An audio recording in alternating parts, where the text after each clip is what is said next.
प्रभु प्रेमी, सत्संग प्रेमी, पाला प्रेमी, संस्कृति प्रेमी, वरण्य सज्जन भक्तिपूत अंतर प्रभु दरबार प्रभु कथा श्रवण करने आगे आसीथिबा अनति दूर अपेक्षारत थिबा ए अंचल समस्त वरण्य उत्कलिया आंदोलन भगवत प्रेमी मातृस्वरूपा मातृकल्पा चिरवरण्य माने ये अनुष्ठान समस्त दाता उद्योगता कर्मकर्ता अर्थदाता श्रमदाता समधर्मी सममर्मी अंचल युवबंधु परम सम्मान्य ग्रामवासी वृंद सर्वत परिशेष आज पवित्रमय अनुष्ठान इष्ट देवता महाप्रभु श्री सत्यनारायण देव समेत ये ग्राम देवती स्वरूपा महालक्ष्मी महासरस्वती महाकालिका स्वरूपा भगवती अंबिका देवी पंडित मैंने समस्ते शुणवे ये मनीष पाला पाखे कौन पाई बसे ये मनीष प्रवचन मंच पाखे कौन पाई बसे ये मनीष प्रभु दरबार को कौन पाई जाए ये मनीष देव चित्तू कौन पाई जाए समस्त अंतरे गोटे कथा आमे किछि पुण्य करबा कि धर्म करबा धर्म टिके करिया पाई ये मनीष सब बेले पवित्रमय ये हरि आसन खोजु थाए धर्म बोली जोड़ी अक्षर धर्म बोली गोटे शब्द ये धर्म कौन ओडिया भागवत जगन्नाथ सुंदर भाव रे कहि देले वेद विहित जे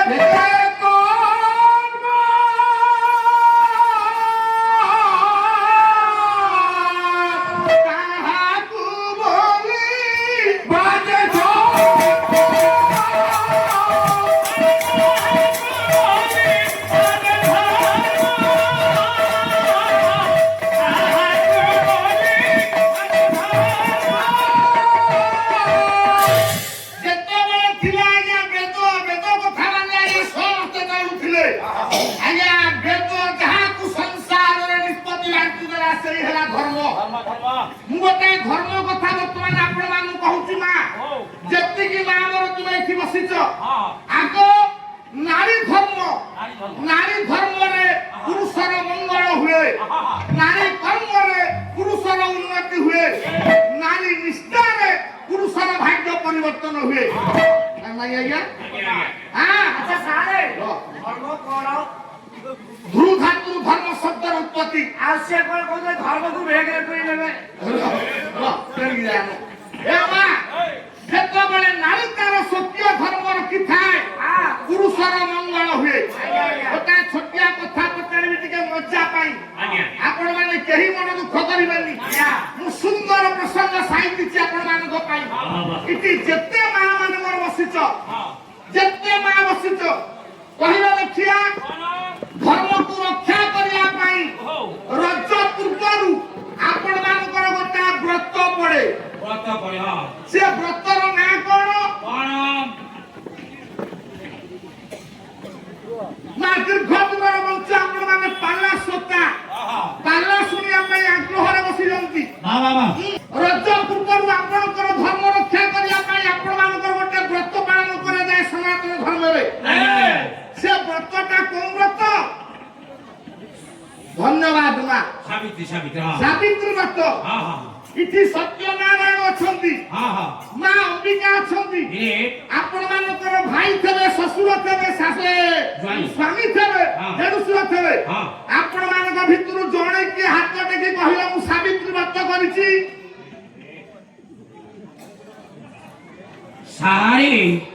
सारे मां सारे कौनसी मां उठनारी समेत की ब्याचले आया आपण माने किछि खराब भाबे धर्म को देखंतु जत्तो बेले धर्म को आमे आपणैबा धर्म को अनुसरण करबा काली कहउतिले महापुरुष अच्युत कहिले ये धर्म अछि रेणु असत्य भितरे रेणु असत्य को समाज आगरे रेणु असत्य को समाज आगरे रेणु असत्य को समाज आगरे मा तुमरी संगर 2 मिनिट कथा आबी तापर प्रसंग बाढिबी को मा हाथ टेकी लैथि जण सावित्री व्रत करछन बोली हां देखो आपण माने देखो जे से मां कोन कहिबे यही मां चश्मा पिंतती आवन्न माने हाथ देखिले मां सारे ये कोठी ନା ସାବିତ୍ରୀ ବ୍ରତ ନିଶ୍ଚିତ ଆପଣ କରିଛନ୍ତି। ହେଲେ ଗୋଟେ ଛୋଟିଆ କଥା ପଚାରିବି ମା, ମୁଁ ପ୍ରଶ୍ନ ପଚାରୁନି, ଆପଣଙ୍କ ମନରେ ଟିକେ କୌତୁହଳ ସୃଷ୍ଟି କରିବା ପାଇଁ ମୁଁ ପଚାରୁଛି। ମୁଁ ଆପଣଙ୍କୁ ପ୍ରଶ୍ନ ପଚାରିବା ପାଇଁ ଆସିନି। ଯୋଉ ମା ହାତ ଦେଖିଲ କହିଲ ଦେଖିଲ ସେଦିନ ସାବିତ୍ରୀ ବ୍ରତ ବହି କିଏ ପଢିଥିଲ? ସେଗୁରା ପଢି ଦେଖନ୍ତୁ ଆଜ୍ଞା, କୋଉ ମା ସାବିତ୍ରୀ ବ୍ରତ ବହି ପଢିଛ? ତାକୁ କାଇଁ ଆମେ ତ ଓଷା କରୁଛୁ ବ୍ରତ ବହି କାଇଁ ପଢିବୁ? ହଉ ଛାଡ, ଯଦି ବା ତୁମେ ସାବିତ୍ରୀ ବ୍ରତ ବହି ନ ପଢିଛ, ଗୋଟେ ଛୋଟିଆ କଥା ପଚାରିବି ମା, କହିପାରିବ ସତ୍ୟବାନ ଜୀବିତ ଅବସ୍ଥାରେ ବ୍ରତ କରିଥିଲେ ସାବିତ୍ରୀ ନା ସତ୍ୟବାନଙ୍କ ମୃତ୍ୟୁ ପରେ? ଶୁଣ ମା, ବ୍ରତର ଲକ୍ଷ୍ୟ ଥିଲା ସତ୍ୟବାନ ବଞ୍ଚେଇବେ। ଯଦି ସାବିତ୍ରୀ ବ୍ରତ ସତ୍ୟବାନ ମୃତ୍ୟୁ ପରେ ସାବିତ୍ରୀ କରିଥିଲେ, ଆମର ତ ସମସ୍ତଙ୍କର ସ୍ୱାମୀ ଅଛନ୍ତି, ବଞ୍ଚିଛନ୍ତି, ଆମର ବ୍ରତ କରିବା କଣ ଦରକାର? ଭଇତା ମାନେ ମରିବା ପାଇଁ।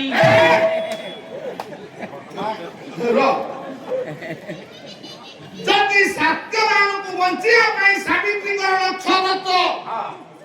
ତାକୁ ବିପଦ ପଡିଥିଲା ତା ସ୍ୱାମୀକି ବଞ୍ଚିବା ପାଇଁ ଆରାଧନା କଲା। ଆମର ତ ସବୁ ସ୍ୱାମୀ ଅଛନ୍ତି ନା, ଆମର ବ୍ରତଟା କଣ ଆବଶ୍ୟକ? ଆପଣ ଯୋଉ କଥା ମା ମାନଙ୍କୁ ପଚାରୁଛନ୍ତି, ଏଇ କଥାଟି ମୋ ସ୍ତ୍ରୀ ସୁକୁଟିକୁ ପଚାରିଥିଲି। ପଚାରିବି? ହଁ, ସେ କଣ କହିଲା? କହିଲି ସୁକୁଟି ସତ୍ୟବାନ ମରିକି ପଡିଛି, ସାବିତ୍ରୀ ଓଷା କଲେ।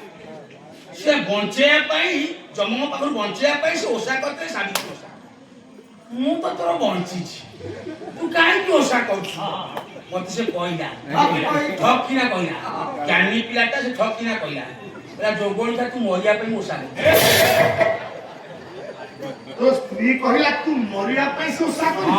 କାହିଁକି? କହିଲି ମୁଁ ତ ମରିବୁ, ତୁ କଣ ଓଷା କଲୁ? କଣ ମୁଁ ମଲେ ତୋର ଫାଇଦା ନା ତୁ ଯୋଗଣିକା ବେଳା ବେଳି ମଲେ ମୁଁ ବିଧବା ଭତ୍ତା ପାଇବି। ମୋର ସରକାର କଣ କେଇଟା ଟଙ୍କା ବଢେଇ ଦେଇଛି ସେ ସ୍ୱାମୀ କି ମାରିବା ପାଇଁ କହିଲା,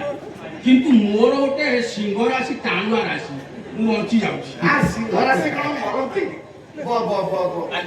ମା ସମସ୍ତେ ଶୁଣ, ସତ୍ୟବାନକୁ ବଞ୍ଚିବା ପାଇଁ ଯଦି ସାବିତ୍ରୀଙ୍କର ଏ ତ୍ୟାଗ ଏ ଉପବାସ ବ୍ରତ ଆପଣ ମାନେ କହିବେ, ତାହେଲେ ଆମର ତ ସବୁ ସ୍ୱାମୀ ଅଛନ୍ତି, ଆମର ବ୍ରତ କଣ ପାଇଁ? ହଉ, ଯଦି ବା ବ୍ରତ ହେଲା, ଯାହାର ଆଜ୍ଞା ସ୍ୱାମୀ ମରି ପଡିଥିବ ସେ ନାରୀ ନୂଆ ଲୁଗା ପିନ୍ଧିବ? ଆଜ୍ଞା ନା, ଯାହାର ସ୍ୱାମୀ ମରି ପଡିଛି ଯଦି ତାର ବ୍ରତ ସେ ନୂଆ ଲୁଗା ପିନ୍ଧିବ? ଆଜ୍ଞା ଆଉ ଆମେ କାହିଁ ନୂଆ ଲୁଗା ସେଦିନ ପିନ୍ଧିବା? ସାବିତ୍ରୀ ସିନା ବଣ ଜଙ୍ଗଲରେ ରହୁଥିଲା, କିଛି ଖାଇବାକୁ ପାଉନଥିଲା, ଫଳ ଜଙ୍ଗଲରେ ଖାଉଥିଲା। ଆମେ ତ ଏସି ରୁମରେ ଶୁଣୁଛେ, ଓଆରଏସ୍ ପିଉଛେ, ଜୁସ୍ ପିଉଛେ, ଆଉ ଆମର ଫଳମୂଳ କଣ ଦରକାର?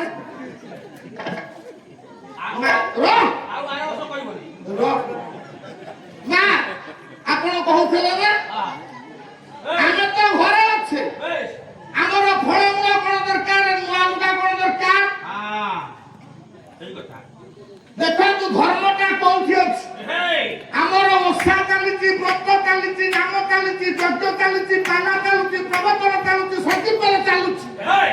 କିନ୍ତୁ ସମାଜ ପରିବର୍ତ୍ତନ ହଉନି। ହଉଛି ଆଜ୍ଞା? ହେଇପାରିବନି, ହେଇପାରିବନି। ଯେ ପର୍ଯ୍ୟନ୍ତ ଏ ସମାଜର ଉଚ୍ଚାରଣ ଯାହା ଯଦି ଆଚରଣ ତା ନହେଲା, ବର୍ତ୍ତମାନ ବେଦ ପାରଙ୍ଗା ବ୍ରାହ୍ମଣ ମାନେ ମହଣ ମହଣ ଝିଅ ଢାଳୁଛନ୍ତି, ହୁମ ହଉଛି ଆଜ୍ଞା। ବିଶ୍ୱ ଶାନ୍ତି ମହାଯଜ୍ଞ, ବିଶ୍ୱରେ ଶାନ୍ତି ହଉଛି। ଆଜି ଗୋଟାଏ ଦିନ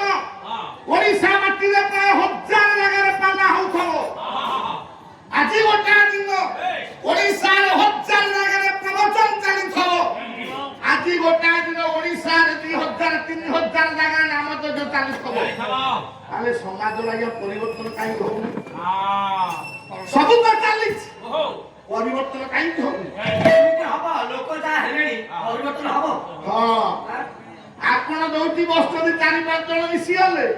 ରାମ ରାମ, ଏ ଲୋକ ଯାହା ହେଲେଣି। ଆମେ ଯୋଉଠି ବସୁଛୁ ଏ ଲୋକ ଯାହା ହେଲେଣି, ଆପଣ ବି କହୁଛନ୍ତି ଲୋକ ଯାହା ହେଲେଣି, ସାର୍ କହୁଛନ୍ତି ଲୋକ ଯାହା ହେଲେଣି। ଆଜ୍ଞା ଲୋକ ତ ହେଲେଣି, ଆମେ ତ କହୁଛେ ତାହେଲେ ହଉଛି କିଏ? ଯା ହେଲେ ମୁଁ ତ କହୁଛି ଲୋକ ଯା ହେଲେ ତା ଭିତରେ ହଉଛି ଦେଖନ୍ତୁ ମା ଏଇ ତ ପାଲା ଏଇ ତ ଧର୍ମ ଏଇ ତ ପାଲା ପାଖରେ ବସିଲେ ମଣିଷ ଜୀବନର ଚଳଣି ଚରିତ୍ର ପରିବର୍ତ୍ତନ ହେଇଯାଏ ଯଦି ସାବିତ୍ରୀ ବ୍ରତ କଥା ପଚରାଯାଏ ପ୍ରତ୍ୟେକ ନାରୀ କହିବେ ତା ସ୍ୱାମୀକି ବିପଦ ମୁକ୍ତ କରିବା ପାଇଁ ଜୀବଦାନ ଦେବା ପାଇଁ ଜମ ସଙ୍ଗେ ଲଢ଼େଇ କରି ବ୍ରତ କରୁଥିଲା ଆଜ୍ଞା ଏଇଟା ସତ୍ୟ ଆଉ ତାର କାଇଁ କଥା ଝିଅ ଏଇଟା ସତ୍ୟ ମା ଆପଣମାନେ ହାତ ଦେଖିଥିଲେ ଇଏ ସତ୍ୟ ଯଦି ଏହା ସତ୍ୟ ଯଦି ଜଣଙ୍କର ଲକ୍ଷ୍ୟ ସ୍ଥଳ ଅଛି ମୋ ସ୍ୱାମୀ ବଞ୍ଚିବ ନା ନାଇଁ ଆଜ୍ଞା ଜଣଙ୍କର ଲକ୍ଷ୍ୟ ଅଛି ମୋ ବ୍ରତରେ ମୋ ସ୍ୱାମୀ ବଞ୍ଚିବ ଯେତେବେଳେ ଯମଦେବତା ଆସି ପହଞ୍ଚିଲେ ସାବିତ୍ରୀଙ୍କର ପ୍ରଥମ ବର କଣ ଥିଲା ମା କାହିଁକି ସେ ପରା ତା ସ୍ୱାମୀ ବଞ୍ଚିବାକୁ ବ୍ରତ କରିଛି ଶ୍ୱଶୁର କଥା ଲାଗିଲା ଆପଣ କହୁଛନ୍ତି ସ୍ୱାମୀ ବଞ୍ଚିବାକୁ ବର ମାଗିଛି ତ ବ୍ରତ କରିଛି ତ ଯାହାର ଲକ୍ଷ୍ୟ ଆଜ୍ଞା ପାଲା ପାଖରେ ବସିବ ସେପଟରେ ଲଙ୍ଗଳା ରାତ୍ରରେ ସେ ଉଠିବ ସାବିତ୍ରୀଙ୍କର ବ୍ରତ ମୋ ସ୍ୱାମୀଙ୍କର ପ୍ରାଣ ସେ ଆଗ କାହିଁକି ପ୍ରାଣ ମାଗିଲାନି ଆର୍ଯ୍ୟବର୍ତ୍ତ ଭାରତ ବର୍ଷର ଶ୍ରେଷ୍ଠତମ ନାୟିକା ହେଉଛନ୍ତି ମା ସାବିତ୍ରୀ କେବଳ ନାରୀ ଶିକ୍ଷା ଦେବା ପାଇଁ ସମାଜକୁ ଶିକ୍ଷା ଦେବା ପାଇଁ ଇଏ ସାବିତ୍ରୀଙ୍କର ବ୍ରତ ହେଇଥିଲା ଆଜ୍ଞା ଯାହା ପିଣ୍ଡରୁ ଥରେ ପ୍ରାଣ ଚାଲିଯିବ ଯମଦେବତା ତାକୁ ଫେରେଇ ଦେଇଯିବେ ଯମର ଧର୍ମ ସେ ନବ ଯମର ଧର୍ମ ସେ ନବ ଯମଦେବତା ଆସି ଫେରେଇ ଦେଲେ ତା ପ୍ରାଣ ସମାଜକୁ ଶିକ୍ଷା ଦେବା ପାଇଁ ନାରୀ ଜଗତକୁ ଶିକ୍ଷା ଦେବା ପାଇଁ ସାବିତ୍ରୀ ବ୍ରତ କଲେ କିନ୍ତୁ ଆମ ମା ବୁଝିଲେନି ନୂଆ ଲୁଗା ପିନ୍ଧିବେ ସାବିତ୍ରୀ ବ୍ରତ ଆଗକୁ ଆଜ୍ଞା 150 ଟଙ୍କାର ଫଳ ସେଦିନ ହବ 500 ଟଙ୍କା ଯାହାର ସ୍ୱାମୀ ଦିନକୁ 300 ଟଙ୍କାର ଦ୍ୱାର କରୁଥିବ ସେ ମରି ପଡି 500 ଆଣିବ ନହେଲେ ସତ୍ୟବାନ ପୂଜା ହବ ଆଉ ଯଦି ଆମ୍ବ ଟିକେ ଖଟା ପଡିଲା ସାବିତ୍ରୀ ବ୍ରତ ଦିନ ଆପଣ ମାନେ ବି ସବୁ ଦେଖୁଥିବେ ନ୍ୟୁଜ ସତ୍ୟବାନ କେମିତି ପୂଜା ହଉଛନ୍ତି ଆଉ ଯେତେ ମା ମାନେ ମୋର ବସିଛ ସମସ୍ତେ ଶୁଣିବ ସାବିତ୍ରୀଙ୍କ ବ୍ରତର ଲକ୍ଷ୍ୟ କଣ ନୂଆ ଲୁଗା ପିନ୍ଧିବା ପାଇଁ ନୁହଁ କି ଫଳମୂଳ ଖାଇବା ପାଇଁ ନୁହଁ ଯଦି ବସିବ ତାହେଲେ ଶୁଣିବ ନାଇଁ ଯେତିକି ଦର୍ଶକ ଅଛନ୍ତି ଆମ ପାଇଁ ଠିକ ଅଛନ୍ତି ଅତ୍ୟଧିକ ଲୋକ ଆମେ କଣ୍ଟ୍ରୋଲ କରିପାରିବା ସମୟ ପୂର୍ବରୁ ଆପଣମାନେ ଶୁଣୁଥିଲେ ଜୀବନ୍ତ ମହାନାଟକ କେତେ ସୁନ୍ଦର ସୁନ୍ଦର କଥା ମୋ ଭାଇ କହିଲେ ପ୍ରଥମ ସମାଜକୁ ଶିକ୍ଷା ମିଳିଲା ସେ ନାଟକରେ ବାପ ପୁଅ ବାପ ଆଜ୍ଞା ଗଲେ ବନବାସୀ ବାନପ୍ରସ୍ଥ ଅବଲମ୍ବନ କରିବା ପାଇଁ ପୁଅ ଚିନ୍ତା କଲେ ମୋ ବାପା ଯଦି ବନବାସ ଗଲେ ତାହେଲେ ତାଙ୍କର ସେବା କରିବ କିଏ ସେ ଆଜ୍ଞା ବାହାରିଲେ ଜିମୁତ ବାହାନ ଜିମୁତ କେତୁଙ୍କର ସେବା କରିବା ପାଇଁ ଗୋଟାଏ ଅର୍ଥ ଶିକ୍ଷା ଦେଲେ ସିଏ ମୋ ଭାଇ ଯେ ବାପ ଆଉ ପୁଅ ଇଏ ପିତା ମାତା ଠାରୁ ପିତା ମାତା ଠାରୁ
ଚନ୍ଦ୍ରଚୂଡ଼ ମା ପାଖରେ ପହଞ୍ଚିଛି ମା କାନ୍ଦୁଛି ସହି ପାରିଲାନି ଗୋଟିଏ ବୋଲି ପୁଅକୁ ହରେଇ ବସିବ ଓଡିଆ ଭାଗବତ ଜଗନ୍ନାଥ ଦାସ ଯେ উপকারে জন্ম ধন্য রে সংসারে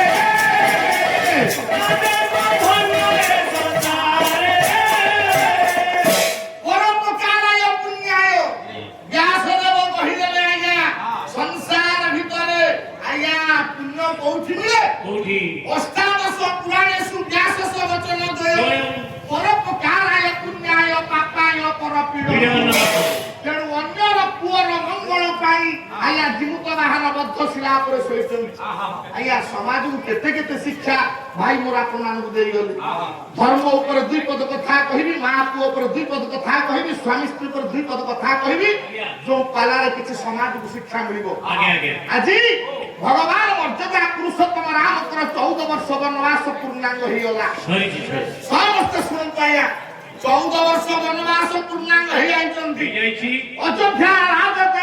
ରାଜଦରବାରରେ ସିଂହ ଦରଜାରେ ତିନି ମା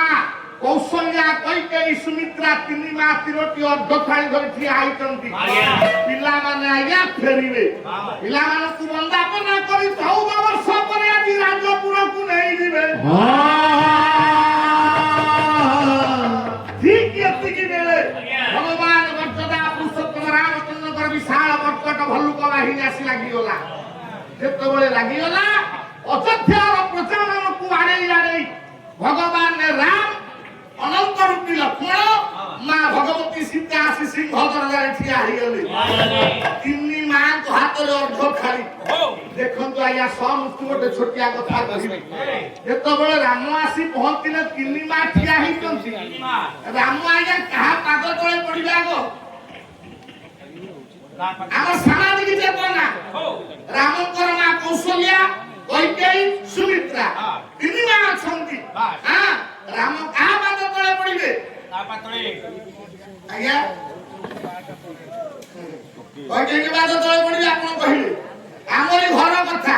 ଯଦି ବାପାଙ୍କର ଦାଦାଙ୍କର କଳି ଲାଗୁଛି ଆମ ପୁଅ ଅଣ୍ଟାରେ ଲୁଗା ଭିଡ଼ି ମୋ ବାପା ପାଇଁ କହିଲୁ କହୁଛି ଦାଦା ଯଦି ମାର ଆଉ ଖୁଡିର କଳି ଲାଗୁଛି ଆମ ଝିଅ ବାହାରି ଯାଉଛନ୍ତି ଖୁଡି ବିରୁଦ୍ଧରେ ଆଉ ସିଏ କାହିଁ ପଡିବେ ଆଜ୍ଞା ଆଦର୍ଶ ସମାଜକୁ ଶିକ୍ଷା ଭଗବାନ ମର୍ଯ୍ୟାଦା ପୁରୁଷୋତ୍ତମ ପ୍ରଭୁ ଶ୍ରୀରାମ ଆସି ସିଧାସଳଖ ମା କୈକେୟୀଙ୍କ ପାଦ ତଳେ ପଡିଗଲେ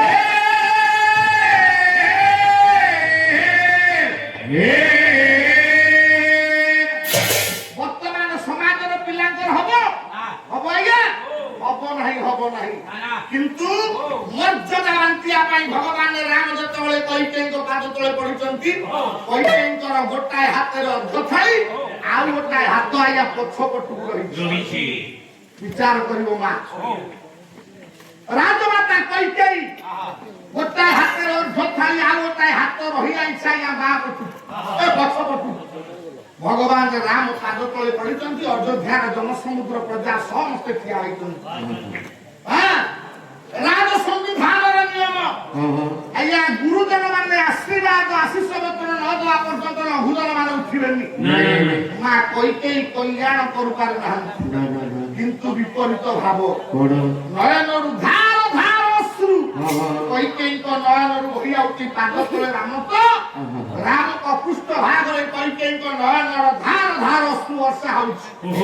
ଭଗବାନ ରାମ ଜାଣିଲେ ମୋ ମା କଣ କାନ୍ଦୁଛି ନା କଣ ରାଜ ସମ୍ବିଧାନ ନିୟମକୁ ଲଙ୍ଘନ କରି ମାର ପାଦରେ ହାତ ରଖି ଯେତେବେଳେ ଉପରକୁ ଚାହିଁଦେଲେ କୈକେୟୀଙ୍କର ଗୋଟିଏ ହାତରେ ଅର୍ଦ୍ଧଥାଳି ଆଉ ଗୋଟାଏ ହାତ ତାଙ୍କର ପଛପଟୁ ପ୍ରଭୁ ଉଠିଲେ ମୋ ମାର ହାତଟା କାହିଁକି ପଛକୁ ରହିଛି ଯୋଉ ହାତ କଲ୍ୟାଣ ପାଇଁ ଲମ୍ବି ଆସେ ଯୋଉ ହାତ ପୋଳିବା ପାଇଁ ଲମ୍ବି ଆସେ ଯୋଉ ହାତ ଆଶିଷ ଦେବା ପାଇଁ ଲମ୍ବି ଆସେ ମୋ ମାର ହାତଟା କାହିଁକି ପଛକୁ ଭଗବାନ ରାମ ନିଜେ ଉଠି ଯେତେବେଳେ କୈକେୟୀଙ୍କ ହାତଟାକୁ ନେଇଗଲେ ଦେଖିଲେ ହାତ ମୁଠାରେ ଅଛି ଗୋଟାଏ ଲଡୁ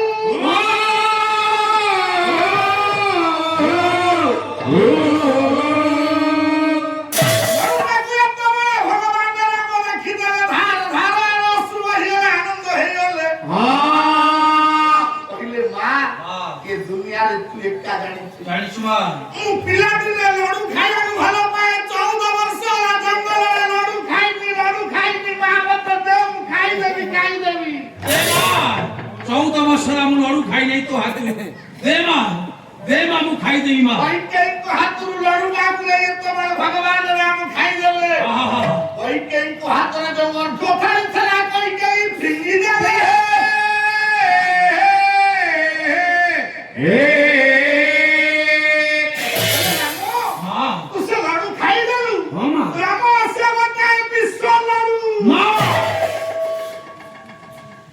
कैकेयी से लड़ू भितर कालकूट विष भरी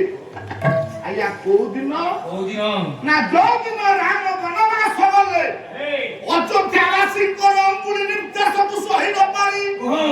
चारि कांथ भितर जीवन बिताइला बेले गोटा लड़ू बढ़ितले ता भितर कालकूट विष भरी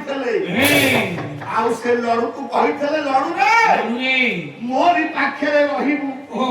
आउ थरे मु राम को देखिबी रे जो दिन राम आसीबा उठके दूरनु देखिबी तुम गर्भ को चालिछि हपिंड प्राण चालिछि मां ओ पाई मु साइति रखितली तू खाई देलु राम तू खाई देलु कह तोर किछि होउनी तो नाही मां किछि होउ नाही मां भगवान राम कहिले मां मोर विष खाइलार अभ्यास अछि मां मन दुख करना ना मां कैकेयी कपड़ रे सेदिन भगवान राम मां किंतु किछि समय परे भई भाବରେ परिवर्तन समय आसिला कैकेयी कहिले राम मां 14 वर्ष परे तू अयोध्या को फेरिलु ना हां मां ए देख कोन मां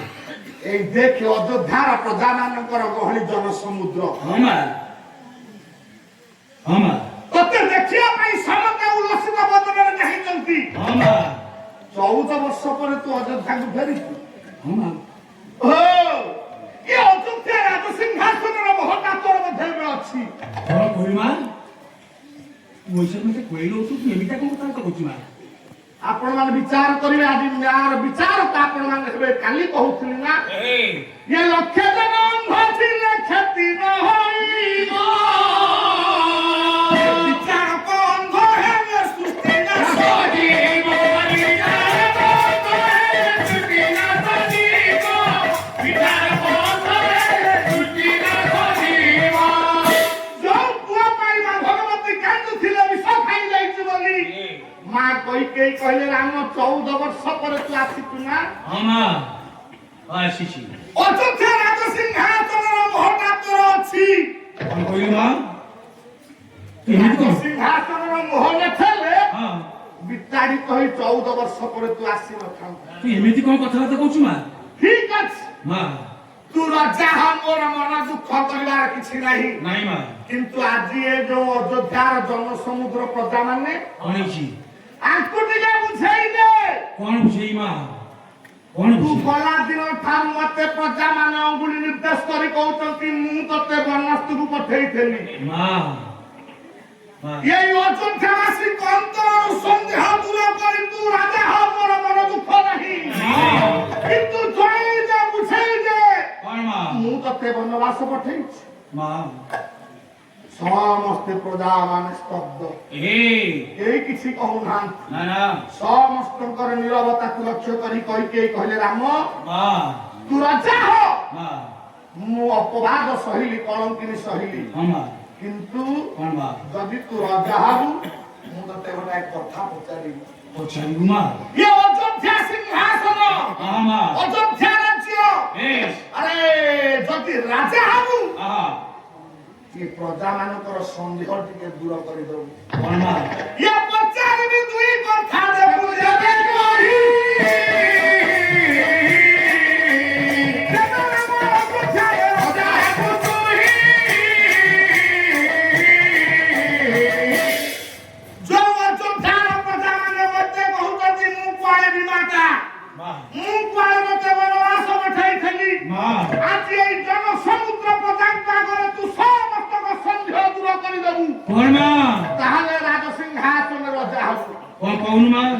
दीटा कथा पचारिबी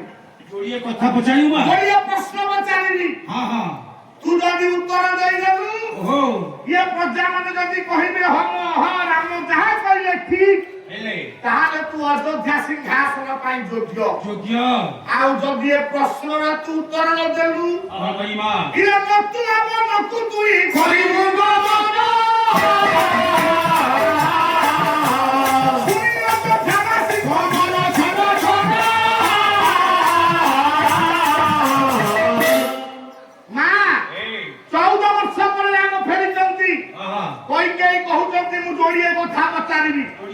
যদি তু উত্তর ଦେଇଦେଲୁ ପ୍ରଜାମାନେ କହିଲେ ହଁ ରାମ ଯାହା କହିଲେ ଠିକ ତାହେଲେ ତୁ ଅଯୋଧ୍ୟା ରାଜସିଂହାସନ ପାଇଁ ଯୋଗ୍ୟ ରାଜା ହବୁ। ଆଉ ଯଦି ଅଯୋଧ୍ୟାର ପ୍ରଜା କହିଲେ ରାମ ଯାହା କହିଲେ ଭୁଲ କହିଲେ ତୁମ ପାଦ ଛୁଇଁ ନିୟମ କରି କହ ଏଇଠୁ ପୁଣି 14 ବର୍ଷ ବନବାସ ଯିବୁ। ୟା ହବ ତୋ ପାଇଁ ଦ୍ୱିତୀୟ ବନବାସ। तू जोड़िए प्रश्न पचारू माँ से प्रश्नर मीमांसा यदि ठीक है तारे मु अयोध्या रही यदि प्रश्नर मीमांसा भूल हो गला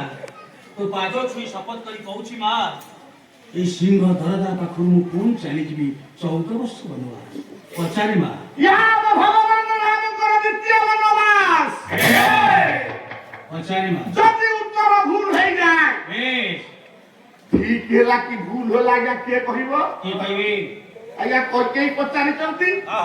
से जहा कहबे जदि कइकेई कहबे सब भूल कथाटा सुधाबो कइकेई कहले मु पचारिबी तू कर दबु आले अयोध्यावासी जी जेते समस्त रुंग होइचन समस्त कहिबे राम ठीक कहिले कि भूल कहिले ठीक अछि मां तू पचारे मां तो प्रश्नर मीमांसा मोजरी भूल हो जाए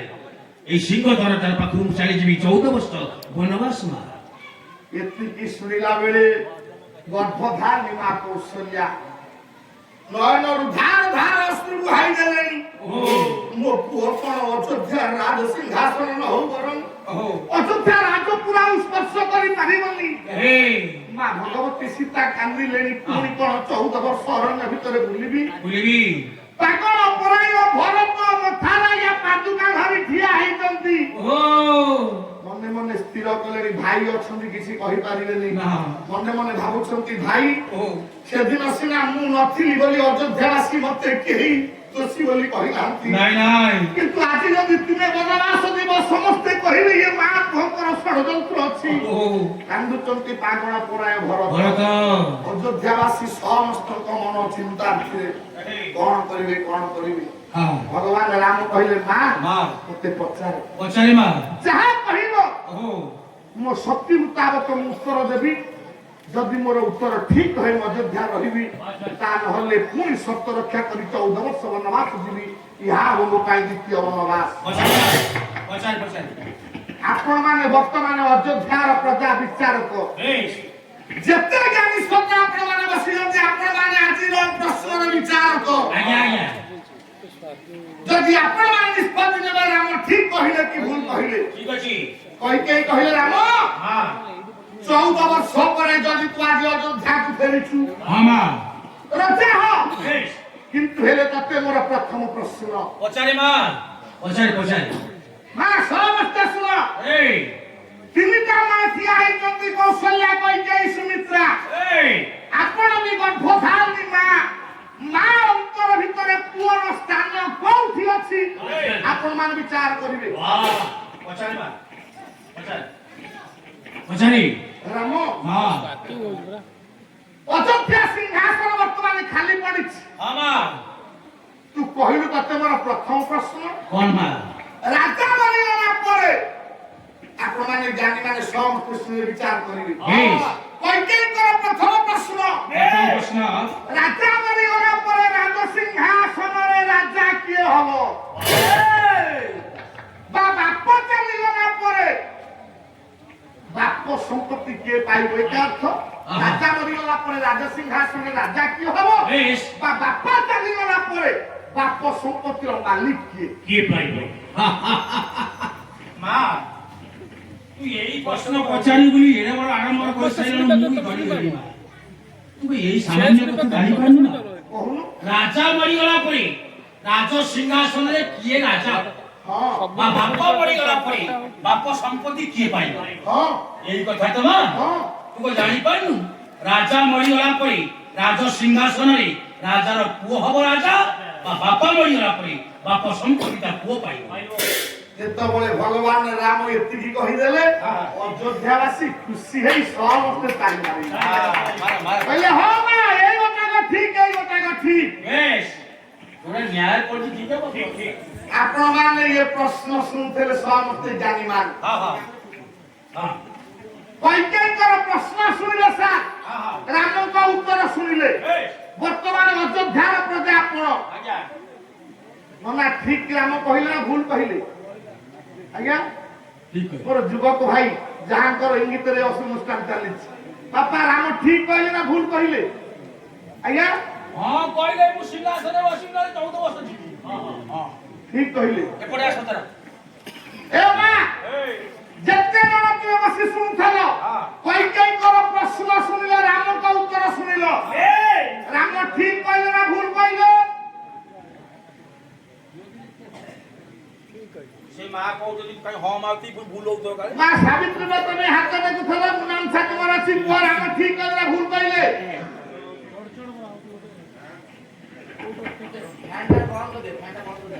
ଆଜ୍ଞା ରାମ ଠିକ କହିଲେ ନା ଭୁଲ କହିଲେ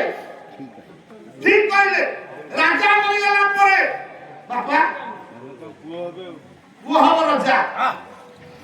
ସାରେ ରାମ ବଳେ ରାଜା ମରିଗଲା ପରେ